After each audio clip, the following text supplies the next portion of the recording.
Aujourd'hui marque le 20e anniversaire des exopolitiques.org qui a été créé le 20 janvier 2003, le jour de Martin Luther King.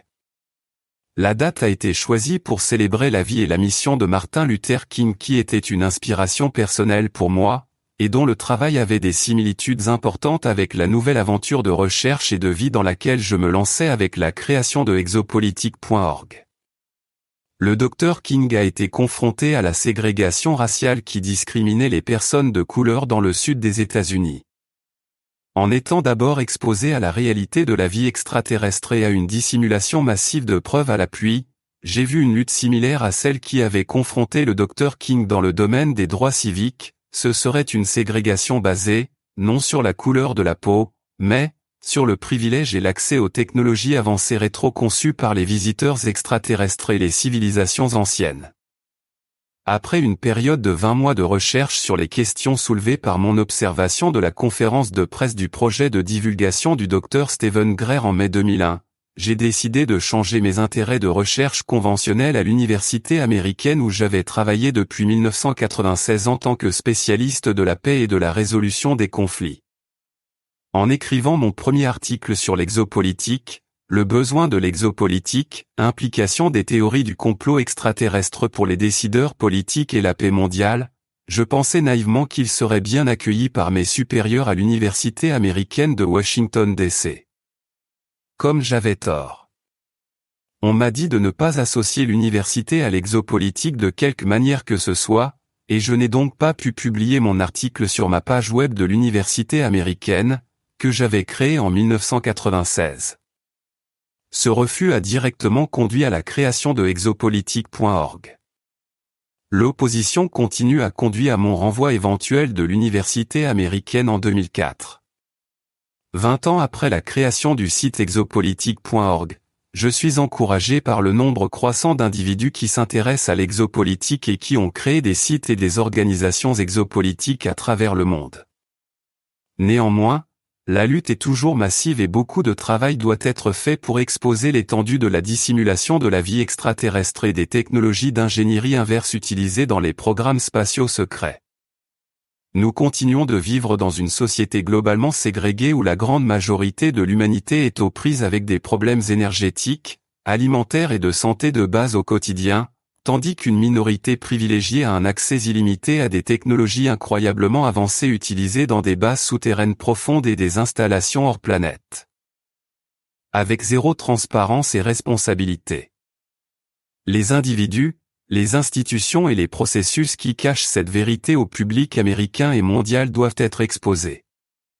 Jusqu'à très récemment, il y avait de puissants préjugés publics selon lesquels les individus discutant des ovnis et de la vie extraterrestre étaient en marge de la société et devaient être évités. Cela a commencé à changer avec la récente couverture grand public des ovnis, alias UAP, en tant que menace pour la sécurité nationale qui a abouti à la création du Haut Domaine Anomaly Resolution Office le 15 juillet 2022, qui fournit désormais des rapports réguliers sur les ovnis UAP au Congrès américain. Néanmoins, beaucoup de travail reste à faire car les origines extraterrestres de nombreux ovnis EPAN continuent d'être minimisées ou évitées par les médias grand public, quelles que soient les preuves.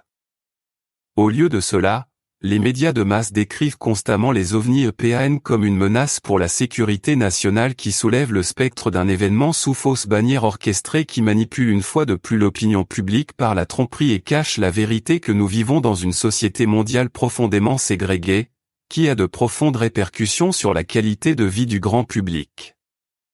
Tous ceux qui étudient les ovnis, la vie extraterrestre et les programmes spatiaux secrets sont des individus courageux qui ont consacré une grande partie de leur temps, et de leur vie dans de nombreux cas, à découvrir la vérité malgré le rejet public et le ridicule.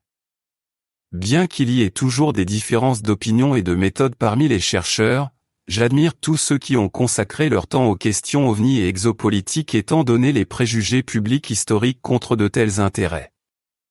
J'apprécie particulièrement les personnes qui ont soutenu mon travail de plusieurs façons et m'ont donné le courage de continuer malgré l'opposition déterminée des institutions publiques et des médias. L'exopolitique continue de m'inspirer personnellement ainsi que mes intérêts de recherche. Ceux qui visitent exopolitique.org peuvent consulter gratuitement en ligne l'ensemble de mes 20 années de recherche, bien plus d'1 millier d'articles équivalents à 10 livres de matériel ou à plus d'1 million de mots. Plus récemment, j'ai commencé à faire des podcasts réguliers sur Exopolitique Today avec des entretiens avec de nombreux témoins, contactés et chercheurs qui jettent plus de lumière sur le phénomène exopolitique, qui est bien trop important et complexe pour qu'un seul individu ait toutes les réponses. Mes archives complètes d'interviews remontant à 2004 peuvent être trouvées sur exopolitique.org, le tout gratuitement. J'attends avec impatience ce que les 20 prochaines années apporteront au domaine de l'exopolitique et à mes propres efforts pour apprendre toute la vérité. Je suis très reconnaissant pour les contributions d'Alex Collier, Elena Danahan, JP, Wendell Stevens, William Tompkin, Clifford Stone, Stephen Greer, Paola Harris et bien d'autres qui ont mis en lumière la complexité entourant la vie extraterrestre et les programmes spatiaux secrets. J'apprécie grandement le soutien de mon webmaster Jamarlin qui aide également à la vidéographie de mes interviews. Je suis particulièrement reconnaissant à mon épouse inspirée et talentueuse, Angelica Whitecliffe, qui continue de me soutenir dans toutes les entreprises exopolitiques grâce à ses compétences éditoriales, artistiques et de vidéographie.